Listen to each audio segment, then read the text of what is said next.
Dumidiskarte muna raw sa ulam ang ilang mamimili dahil mataas pa rin ang presyo ng bigas. Rice price check tayo sa Litex Market sa Quezon City. Sa unang balita live, si James Agustin. James, kumusta dyan sa palengke? Susan, good morning. Nanatiling mataas ang presyo ng bigas, local man o imported sa mga pamilihan sa Metro Manila. Dito nga, Susan, sa Litex Market sa Quezon City, mabibili ang local rice mula 56 pesos hanggang 60 pesos per kilo.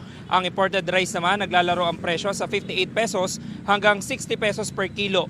May mabibili na 40 pesos per kilo pero ito na yung tinatawag na broken rice o yung mas maliliit yung butil. Mabilis daw ito maubos dahil mabenta sa mga mamimili.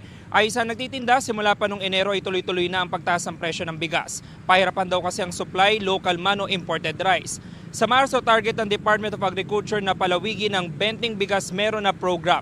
Bahagi niya ng paglalagay ng hindi bababa sa 5 benting bigas outlet sa kada LGU sa Metro Manila. Dahil mataas ang presyo ngayon, dumidiskarte ang mga mamimili para mapagkasya ang kanilang budget. Walang supply. Tapos ang imported, one month lang ang importation sa atin. Kaya napakahirap ibenta dahil sobrang taas, pati lokal.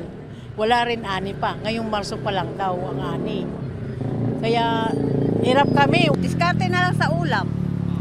Oh, kahit tuyo lang ang ulam, masarap naman ang bigas. Nagkakasya lang po namin, medyo mababa na lang na bigas ang binibili ko. Minsan mga 50 na lang, ganyan. Para po may pambili pa ng iba pa na pambili ng ulam, gano'n na lang po.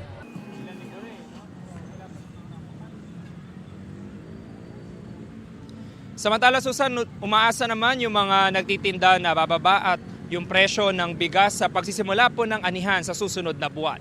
Yan ang unang balita mula po rito sa Quezon City. Ako po si James Agustin para sa GMA Integrated News. Gusto mo bang mauna sa mga balita? Mag-subscribe na sa GMA Integrated News sa YouTube at tumutok sa unang balita.